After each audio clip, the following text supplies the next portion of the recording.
ही मंडळी या ठिकाणी उपस्थित आहेत. मी जालना जिल्ह्याचे खासदार डॉक्टर कल्याण काळे साहेब धडाडीचे आपली तोफ यांना विनंती करतो की त्यांनी सभेला मार्गदर्शन करावं.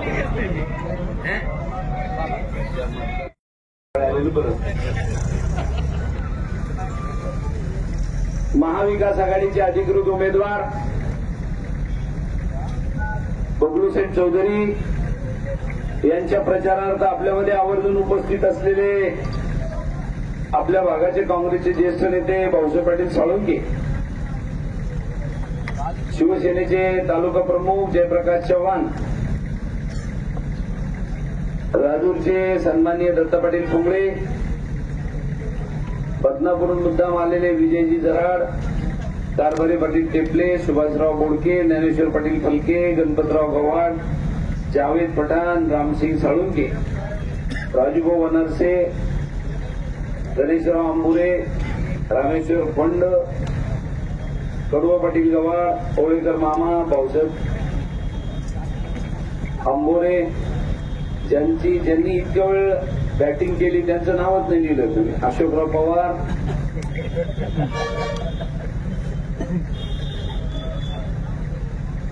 व्यासपीठावर उपस्थित असलेले सर्व मान्यवर, आपल्या गावचे ज्येष्ठ नेते सन्माननीय बिस्मिल्ला सरपंच, हुरेखा पठाण, आपल्या गावातील सर्व समाज बांधव आणि आपले गावकरी, फुलंब्रीगाव आमचे गावाले ना त्या तिकडे गेले फुलंब्री, तुम्ही आले मला फुलंब्री ते जरा लवकर आले. फुलंब्रीगाव म्हणजे हे आजाद शत्रू नेतृत्व आहे वेशुना, त्यांना आमच्याकडे जागृत देवस्थान म्हणते. का फुलंब्रीगाव किती वर्ष झाली ते अजून तशीच तशीच दिसत काही बदल झाला का त्यांच्यामध्ये. आज आपण जे काम हाती घेतले त्याच्यासाठी मी आपल्याकडे आलो. मी आपल्याकडे आपल्या कार्यक्रमाला आलेले माजी सरपंच युनुस पठाण साहेब आणि विद्यमान सरपंचाचं नाव घेतलं ना आपण, ज्ञानेश्वर फलके, तर मी आपल्या समोर एक विनंती करायला आलेलो आहे. पूर्वी असं होतं आपलं नातं, तुम्ही फुलंब्रीचा आमदार, तुम्हाला बदनापूरचा आमदार, तुम्ही बदनापूर तालुक्यात, आम्ही फुलंब्री तालुक्यात, नंतर थोडासा जोड बसला, मग तुम्ही आले फुलंब्री तालुक्यात, तरी आम्ही तिकडचेच आमदार किंवा पराभूत झालेले उमेदवार, आणि जोड काही बसेल ना, कसा जोड बसवा हा प्रश्न आपल्या समोर होता. तुम्ही तो जोड 2024 मध्ये बसवला आणि इकडचं तिकडचं संघर्ष करून टाकलं. आता कल्याणकाळेला हा विचार करायला संधीच नाही राहिली की जायकवाडीच्या धरणावर निघाल्यानंतर फार भारजला गेलो, ज्या प्रभात तालुक्यातल्या किंवा भोकरदनचे ते कोणतं शेवटचं गाव आहे, मावळ्याच्या पुढे गेलं की त्याची बॉर्डर लागते बुलढाण्याची, त्यानंतर देव इथून तिथून निघालो की म्हणताच नाही आधी आपलं कोणतं नाही, सगळंच आपलं झालं. आता ही वस्तुस्थिती आहे. म्हणजे ज्ञानेश्वर माऊलीने सांगितलंय ज्ञानेश्वरीमध्ये, विश्वची माझे घर. तसं तुम्ही मला लोकसभेमध्ये पाठवल्यानंतर मला पहिल्यांदा मी लोकसभेत जायचा अनुभव आला.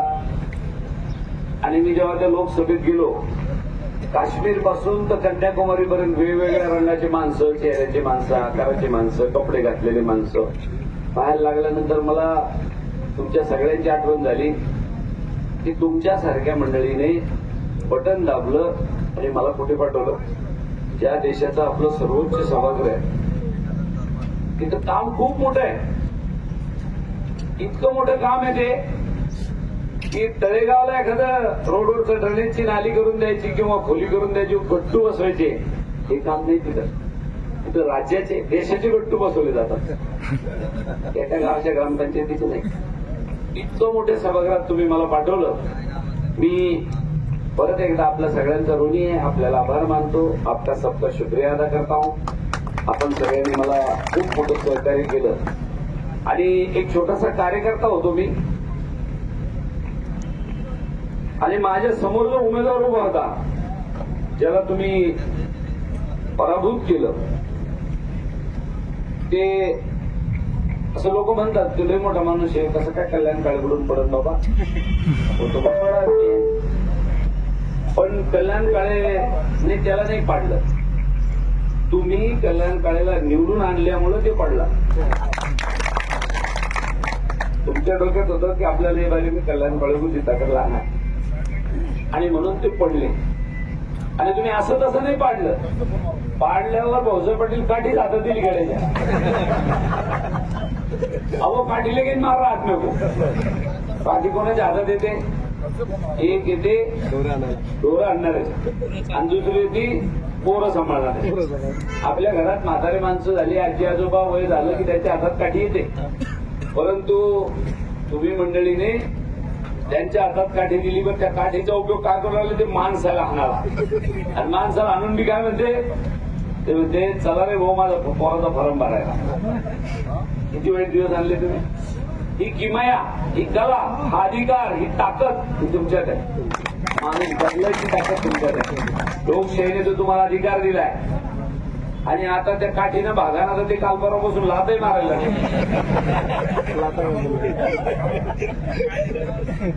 तसं भागं लोक मला कळे ना काय चाललंय का तुमच्या जालन्यामध्ये. आता तुमचं जालना म्हणते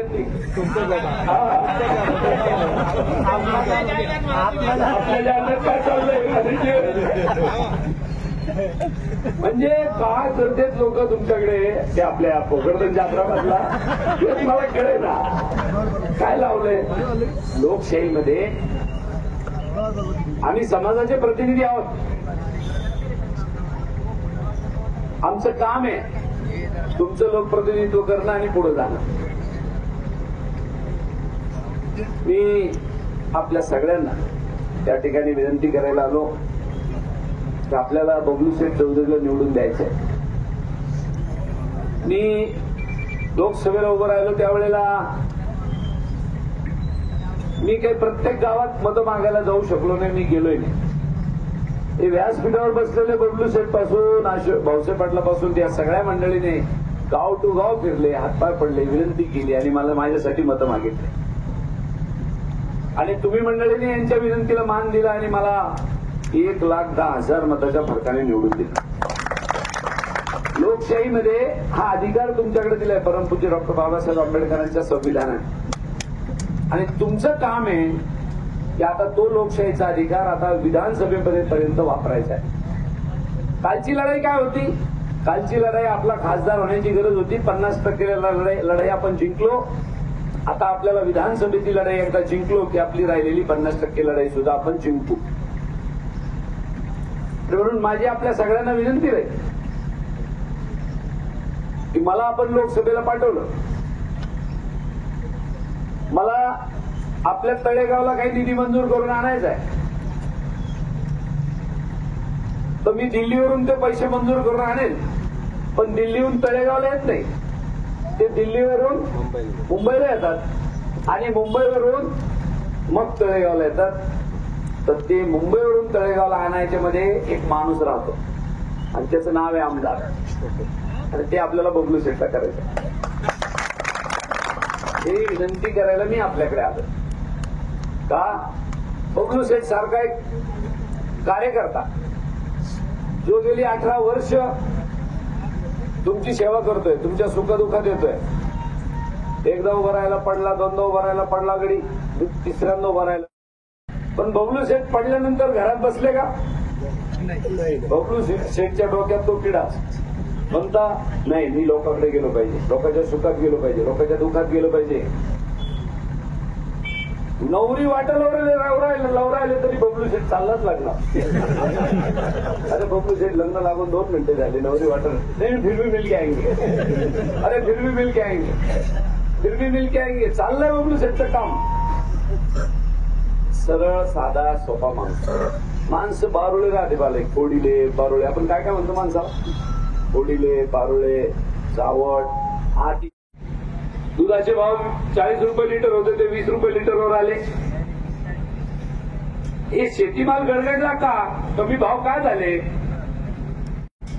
सोयाबीनचं तेल परदेशातून आयात केलं, दुधाची पावडर परदेशातून आयात केली आणि त्याच्यामुळे शेतीमाल गडगडले. आणि आता तर हे सरकार आलं तेव्हापासून टमाटे आणि कांदे बी मागवायला लागले. पहिले तो बी सब्जिया नाही मागत होते, आता कांदे आणि टमाटे बी मागवायला लागले. म्हणजे आपल्याला शेतकऱ्याचं कंबरडं मोडायचं ठरवलं या गव्हर्नमेंट. म्हणून आपल्याला बबलू शेठला निवडून आणायचं आहे. 50% लढाई आपण जिंकलो, 50% लढाई आपली बाकी आहे आणि ती विधानसभेच्या माध्यमातून एकला झाली की आपलं काम झालं. आणि याच्या पुढे जाऊन मी आपल्याला सांगतो की आपल्या राहुल गांधी साहेब, शरदचंद्रजी पवार साहेब आणि उद्धव ठाकरे साहेब यांनी एकत्र येऊन परवा मुंबईला एक मोठी सभा घेतली आणि एक पंचसूत्री घोषित केली. काय त्या पंचसूत्रीमध्ये या लोकांनी काय केलं? महिला भगिनीला 1,500 रुपये दिले, 1,500. आणि लाडकी बहिणी, लाडक्या बहिणीला 1,500 रुपये देऊ केले. त्याच्या आधी काय केलं होतं? एसटी मोफत केली. कोणाला केली एसटी मोफत? महिलाला. कितने साल की होना हो? 65 साल. बरोबर आहे. आता महिला काय केल्या? पूरे ग्राम पंचायत के ग्राम के पास गए, पूरे 65 के होके आ गए. सगळ्या महिला 65च्या, सगळ्या 65 झाल्या. मागण्या आहे लाडक्या बहिणीचे GR. लाडक्या बहिणीचं GR ला त्याचं वय आलं 60. आता लक्ष्मीला लावलं डोक्याला. पहिलं चांगलं होतं 65चं काढून, आता पुन्हा 60चं कसं काय होईल? तर पुन्हा गेले ग्रामपंचायतच्या ग्राम चौकडा म्हणे हे 65चं 60 करता येईल का? अबो कसा करेंगे 65 का 60? आम्ही सगळे व्यासपीठावरची मंडळी पुन्हा कलेक्टरला भेटलो, सांगितलं याला सुद्धा कायद्याने 65 करा, त्याला 60 ठेवू नका. मग दुसरा GR निघला भाऊसाहेब पाटील आणि मग दुसऱ्या GR मध्ये ते 65 झालं. मला सांगायचं तात्पर्य यांना काही कळत नाही. आता राहुल गांधी साहेबांनी आणि उद्धव ठाकरे साहेबांनी शरदचंद्र पवार साहेबांनी काय केलं परवा? हे 1,500 रुपये देत होते ना लाडक्या बहिणीला, त्याचे 3,000 केले. हे काय म्हणले होते? हे म्हणले होते यांचं सरकार आलं, महाआघाडीचं जर सरकार आलं तर लाडक्या बहिणीची योजना बंद होईल, त्यांचे पैसे बंद करतील. आम्ही बंद करणार नाही म्हणलो, तुमच्यापेक्षा डबल देऊ. हमारी सरकार आई तो 1.5 के 3 देंगे. आणखी काय पाहिजे यांना? त्यांच्या तोंडावर तमाशा मारे. त्याच्यानंतर महिला भगिनीला एसटी मोफत, तिला 65 नको आणि 25 नको. मुलींना पण शाळेत कॉलेजला जायला मोफत आणि महिलांना पण मोफत, एसटी मोफत केली. त्याच्याबरोबरच त्याच्या पुढे जाऊन शेतकऱ्यांकरता एक चांगला निर्णय घेतला. 3 लाख रुपयापर्यंत कर्ज माफ. जो सोसायटी रेग्युलर भरतो त्या शेतकऱ्याला 50,000 रुपये अनुदान. त्याच्या पुढे जाऊन एक निर्णय केला, तो म्हणजे आपल्या गावामध्ये कोणी आजारी पडलं, त्याला दवाखान्यात 10 लाख 20 लाख लागले तर त्याला घर विकावं लागतं, नाही तर शेती विकावी लागते आणि दवाखान्याचे पैसे भरावे लागतात. आता गव्हर्नमेंटने निर्णय केला कि हम पूरे के पूरे महाराष्ट्र के लोगों का इंश्योरेंस उतारेंगे और दवाखाने के पैसे वो इंश्योरेंस कंपनी भरेंगी. 25 लाख तक 25,000 रुपयापर्यंत आपले पैसे आता इंश्योरेंस कंपनी भरेल, आपल्या घरात कुणी आजारी पडलं तर. म्हणून मला आपल्याला सांगायचं आहे की या पंचसूत्रीच्या मोठ्या घोषणा या निमित्ताने केल्या. इकडे या पंचसूत्रीमध्ये अजून एक योजना केली. ज्या मुलांना नोकरी लागलेली नाही त्यांना विद्यावेतन म्हणून 4,000 रुपये दरमहाला द्यायचं ठरवलंय. आणि सध्याच्या जालन्याचं केंद्रबिंदू म्हणून आरक्षणासाठी आपली बरोबर सगळ्यांची चालली ना, त्या आरक्षणाचा प्रश्न राहुल गांधी साहेबांनी कायमचा निकाली काढला. काय म्हणले राहुल गांधी साहेब? सगळ्या जातीची जनगणना करा, जितने जाती बड़ी तादाद में लोग रहते उतना रिजर्वेशन उसको दे दो. जेवढी आरक्षण, जेवढे लोक आपल्या देशात राहतात त्यांची जात निहाय जनगणना करा आणि त्यांना आरक्षण द्या. म्हणजे कोणी कोणाला भांडायचं कामच नाही. सध्या काय चाललंय भांडणं माहितीये? या राज्य सरकारच्या नेत्यांनी काय भांडणं लावले? ओबीसी भांडतो ओपनला, का तो आमच्यात आला नाही पाहिजे. आदिवासी भांडतो धनगराला, का धनगर आमच्यात नाही आला पाहिजे. बंजारा भांडतो राजपूताला, राजपूत आमच्यात आला नाही पाहिजे. किती भांडणं लावून ठेवले तुम्ही पहा. कोणताही माणूस भाषण करायला उभा राहायला जातीचं आरक्षणावर तो कोणत्या ना कोणत्या समोरच्या माणसाला राग आल्याशिवाय राहत नाही. कायमस्वरूपीचा प्रश्न आपल्या लोकांनी मिटवला आणि जात न्याय जनगणना करून सगळ्यांना आरक्षण देण्याची भूमिका घेतली. का? प्रत्येक जातीमध्ये आपापल्या मुलं मुली असे लहान लहान गरीब घरातले लोक आहेत, त्यांना आरक्षणाचा फायदा झाला पाहिजे. आणि म्हणून कायमस्वरूपीचा हा प्रश्न निकाली काढला. मी आपल्या सगळ्यांना विनंती करेल, या सगळ्या योजना राहुल गांधी साहेबांनी आणि शरद पवार साहेबांनी आणि उद्धव ठाकरे साहेबांनी घोषित केल्या, त्याचा फायदा आपल्या भागाच्या लोकांना झाला पाहिजे. हा फायदा कधी होईल? सरकार आलं तर. आणि सरकार कधी येईल? बबलू भाई निवडून आलं तर. बबलू भाईला निवडून आणावं लागतं, ही विनंती आपल्याला या निमित्ताने करतो. आणि त्याच्या पुढे जाऊन आलं उद्धव ठाकरे साहेबांनी मागच्या 2.5 वर्ष मुख्यमंत्रीपद आपल्या देशामधले राज्यामध्ये चालवलं. या मुख्यमंत्रीपद चालवत असताना सगळ्या जाती धर्माच्या लोकांना सोबत घेतलं, सगळ्या जाती धर्मातले लोक सोबत घेऊन काम केलं. आज उद्धव ठाकरे साहेबाला कुणी म्हणू शकत नाही की तू मायसे की तू मोयसे. म्हणून माझी आपल्याला सगळ्यांना विनंती राहील की आपण खऱ्या अर्थाने एक चांगलं काम या निमित्ताने महाविकास आघाडीच्या माध्यमातून आपल्याला उभं करता येईल. बोलण्यासारखं खूप आहे मित्र. अजून मला यायचंय, मला दौरा वेगळा करायचा आहे. माझा खासदारकीचा निवडून आल्यानंतरचा प्रत्येक गावाचा दौरा बाकी आहे. लय मोठा मतदारसंघ आहे. आत्ताशी इतकं फिरून फिरून फिरून 200 गावं झाले, 2000 गावं आहे सगळे मिळून. जो बाबा 25 वर्ष आला नाही म्हणले, लोक मला म्हणते अभि हमारे गाव में आहेच नाही, तो बानेवाले बोलू. प्रत्येक गावातले लोक म्हणतात, परंतु मी सगळ्या गावात येणार आहे. एकही गाव मला तुमचं आल्याशिवाय मी सोडणार नाही. आणि जी काही काम आपली आहे, मला आपल्याला एक गोष्ट सांगायची आहे, ज्याला काम पडेल, मी जालन्याला ऑफिस सुरू केलंय अंबड रोडवर मातोश्री लॉनच्या समोर. परत एक औरंगाबादला आहे ऑफिस आहे संभाजीनगरला. आपल्याला दोन्ही ठिकाणी कधी येतात तर मी दर सोमवारी मी आपल्याला भेटतो तिथे त्या कार्यालयात. म्हणून आपल्याला कधी काही अडचण आली तर निश्चितपणाने या. आपल्या गावाचे प्रश्न, आता तुम्ही फुलंब्रीत आल्यामुळे प्रश्न मिटला, अजून थोडंसं जवळ झालंय काम, काही अडचणी असल्या तर निश्चितपणाने सांगत चला. मी आपल्या सेवेसाठी हजर आहे, हेही या प्रसंगी मी आपल्याला सांगू इच्छितो. जाता जाता एकच मुद्दा सांगेन की बबलूभाई चौधरीला आपल्याला निवडून द्यायचं आहे. आणि बबलूभाई चौधरी हा एक माणूस असा आहे, तुम्हाला सांगू, मी अजबत माणूस है. मैं पहली बार देखा है ऐसा आदमी जो गांव में प्रचार को जाता है और लोगों को पास जाने के बाद लोग उसको पैसे देते हैं. लोग वर्गणी करून देऊ लागले निवडणुकीला. बबलू सेठे पैसे लो. कल दिनभर में साथ में था, 10.5 लाख रुपए जमा हुए. कोई 5 दे रहा, कोई 25 दे रहा, कोई 50 दे रहा, कोई 1 लाख दे रहा. अरे मैं तो बोला ये आगे की चाटनी है. मैं बोला पहले जमाने में तुम महाराज थे क्या? पहले जन्मात तुम्ही महाराज होते का? महाराजला लोक पाय भी पडते पैसे भी देते. अरे अजबच माणूस निघाला.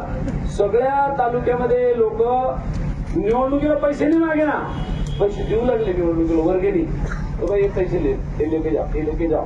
काल मी एका शेतकरी पाहिला, शेती करणारा माणूस, त्यांनी 5,000 रुपयाचं पाकिट आणलं घरातून दावरवाडीचा आणि तिथं दिलं, कुठं शेलगावला आणून दिलं.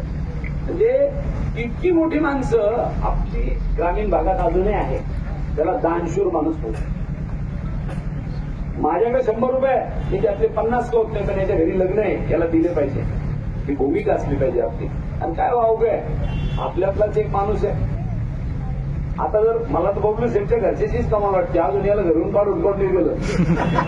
हो ना, 18 वर्ष बाबा रिकामी सेवा करून लागला ना, त्यातून काय मिळतंय मला सांगा त्यांना. बबलू शेठला हो, माझ्या घरच्या असते तर काढून दिलं होतं. हे लोक तुमच्यावरती नोबत येऊ देणार नाही, याची खात्री नको. आपली ती नाही आहे. तुम्ही मला लोकसभेला पाठवलं तेव्हाच मी आपल्या या तालुक्याचा अभ्यास केला. बदनापूरमध्ये 100%, या वेळेला त्या टक्केवारीवाल्याला घालवणार आहे मुकुंदवाडीला. 100% तुम्हाला सांगतो. आणि माझी आपल्या सगळ्यांना विनंती आहे, आप सबसे मेरी गुजारिश है, बबलू सेठ के लिए दुआ करो और अल्लाह ताला आपकी दुआ कबूल करेगा. एक बार अल्लाह ताला ने आपकी दुआ कबूल कर ली, फिर बबलू भाई को कामयाबी मिली. कोई चिंता करने का काम नहीं है. ऐसा मुझे लगता है. आपसे मेरी गुजारिश है, आपने बहुत बड़ी तादाद में मुझे भी लोकसभा में जीता कर दिया. आप लोगों ने तो मेहनत भी ली और उसके साथ साथ दुआ भी की, उसके बाद ही मुझे कामयाबी हासिल हुई. इसलिए मैं सबसे गुजारिश करूंगा, आपके पास मैं बोल रहा नहीं हूँ, बाजू में अपना जहाँ रिश्ता है, बिरादरी है, वो सब लोगों को, जैसे मेरे टाइम में बहुत लोग आपके पास पे आए, कोई माहौली से आ रहा, कोई तळेगाववाडी से आ रहा, कोई उधर आ रहा, कोई फाजलवाडी को जा रहा. सगळे लोकांनी त्यावेळेला प्रचंड मेहनत घेऊन माझ्यासाठी काम केलं. आता कोणीतरी ज्ञानेश्वर कोणी म्हणलं आम्ही जरी तुमच्या सोबत नव्हतो, आम्ही पाठीत नव्हतो, पण तुमच्याकडे आम्ही मदत करायला माणसं लावून दिली. असे या दोन्ही जिल्ह्यामध्ये खूप मोठी माणसं आहेत की त्यांनी परस्पर काम केलं आणि सांगितलं नाही कल्याण काळे निवडून आले पाहिजे. त्या सगळ्यांच्या सदिच्छा बबलू शेठ यावेळेला तुमच्या पण पाठीशी आहे. काळजी करू नका, सरकार आपलं येणार आहे हे मात्र 100% आणि सरकार आपलं येणार आहे म्हणून आपल्याला तळेगावचे काम करण्यासाठी, तळेगाव सर्कलचे काम करण्यासाठी आपल्याला बबलू शेठ चौधरीला आमदार करायची गरज नाही. तर बघा तुम्ही आमदार नसल्यावर त्यांनी किती ठिकाणी अडवलं आपल्याला, तुम्हाला हे करेंगे नाही, तुम्हाला वो करेंगे नाही. फार अवघड आहे. बदनापूरमध्ये विहीर जर करायची असली तर किती पैसे लागेल? तुम्हाला इकडे नाही का आपला इकडं तर आपल्या कान बंद करून टाकली, इडीचं कपाटच बंद दिलं, त्याच्या भावड्या मिळतील नाही आम्हाला पास. तो बंद बोलो. अरे बंद कसं काय? तुमचा घरचा कायदा आहे का? हे सरकारची योजना आहे ना, तुम्ही का देऊ शकत नाही आम्हाला? ते तुम्ही आम्हाला देणार होते का घरातून तुमच्या? तर काय करा, दुर्दैव आपलं. तुम्ही बी लय भारी माणसं आहे ना, मला तुमची कामालाच वाटत. 25 वर्ष राग येत नाही तुम्हाला? 25 साल नंतर गुस्सा आणि 25 साल राहणं बाबा आपले बोकाटे पे 25 वर्ष राग येत नाही म्हणजे किती कमाली माणसं आहे तुमच्या. आता आला आता लय जोरात आला, थोडा दिलगा नाही आला. अरे भोकरदनला मी आपलं काम जमत बरं का, तिथं चंद्रकांत नानाचं जमेल आता खेळ. ज्याला उद्या जागे हातला का जम जारा उभी ते बी जमू लागले. म्हणून तिकडे आता लोक काय म्हणतात माहितीये का, आता वड पाळला पिप्पळ पाडायला काय टाइम लागतो असं भोकरदनची लोक बोलतात. आणि 100% चंद्रकांत अण्णा दानवे सुद्धा निवडून येतात. मी आपल्याला विनंती करेन की तुमचं हे भोकरदन तालुक्यामधले गाव आहे आणि तुमचे शेजारी पाजारी खूप मोठ्या प्रमाणात पाहुणे रावळे. माझी आपल्याला विनंती राहील की जिथं कुठं आपले संबंध आहे तिथं फोन करा, तिथं स्वतः जा, त्या पाहुणे रावळ्याला सांगा एखादा बिघडलेला असेल त्याला सुधरा. पण म्हणून बाबा काहीही करा, एवढ्या वेळेला चंद्रकांत अण्णाला त्याही माणसाने 10 वर्ष पराभूत झाले, 10 वर्ष झाले ते पराभूत झालेले आहे. आणि म्हणून त्यांना 10 वर्षापासून ते विचार करू लागले की मला आज निवडून देतील, मला उद्या निवडून देतील. आपल्या या बबलू शेठच्या कामाला माजी आमदार संतोष सांबरे साहेब सुद्धा आले. खरं तर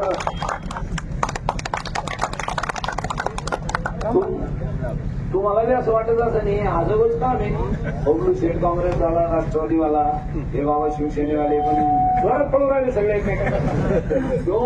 तो उद्धव ठाकरे साहेब, शरद पवार साहेब आणि राहुल गांधी साहेब हे एकत्र आले. तिकीट तर हे बी मागत होते, तिकीट हे बी मागत होते, हे सेनेला मागत होते, हे राष्ट्रवादीला मागत होते. पण आता आमच्या वाटण्यामध्ये झाले तो काही कोणाच्या हिस्स्याला काय गेलं हे परवा कळलं, एक 15 दिवसापूर्वी. आणि 15-20 दिवसापूर्वी कळल्यानंतर ही जागा आपला वाटा हिस्सा हा पवार साहेबांच्या राष्ट्रवादी काँग्रेसला गेला. आणि मग आमचे संतोष सांबरे साहेब म्हटले की याच्यानंतर आता मी तुमच्या पाठीशी गंभीरपणे उभा.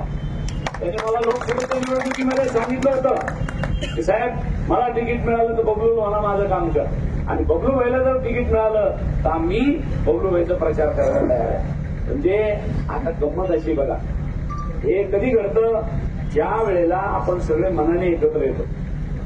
आणि आता 100% आपला तालुका हा मनाने एकत्र आलाय. बदनापूर्वी अंबड नाही, अंबडकुबी जाकर आहे, तिकडं पण फार चांगली परिस्थिती आहे. आता सगळीकडे चांगलं आहे. तळेगाव खरंच राहून इकडे बसेल ज्ञानेश्वर पहा त्यावेळेला नव्हते माझ्या कामाला आले. आता संधी मिळाली तुम्हाला या निमित्ताने बबलू शेठच्या. आणि आता तुमचं काम दोन्ही कुटुंबी जमेल आहे आमचं ज्ञानेश्वरचं. एक इकडून खासदार बी म्हणून राहिला, तुम्ही आपलेच आहे, इकडं आमदार बी आपला हो राहिला. फक्त आता ते एकनाथ शिंदे साहेबांचं काय करायचं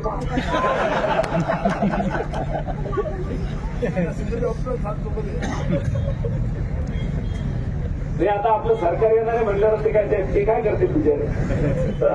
मी पुन्हा एकदा आपल्या सगळ्यांचे आभार मानतो, आपल्या सगळ्यांना धन्यवाद देतो. आपण सकाळपासून आमची वाट पाहताय.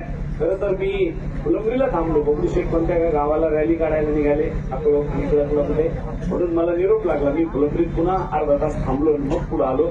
आपण सगळेजण सकाळ तिथं तळेगावला म्हणजे सगळे कामाचे माणसं एक तर सकाळी भेटत नाही तर संध्याकाळी भेटत. ते बरं झालं आपली सगळ्यांची मला या निमित्ताने भेट झाली. मी इलेक्शन झाल्यानंतर बबलू शेठ निवडून आल्यावर आभार दौरा करायला बबलू शेठचा मी आपल्याकडे येतो आणि सांबरे साहेबालाही त्यावेळेला घेऊन येतो की जेणेकरून आम्ही सगळेजण आपल्या सोबत राहू. मी बबलू शेठची निशाणी तुतारी वाजवणारा माणूस आहे. 2 नंबरवर बटन आहे. तर बबलू शेठचं नाव वाचायचं, तुतारीचं वाजवणारा माणूस बघायचा आणि त्याच्या समोरचं बटन दाबून त्यांना प्रचंड मताने विजयी करायचे अशी विनंती करतो. रामकृष्ण हरी.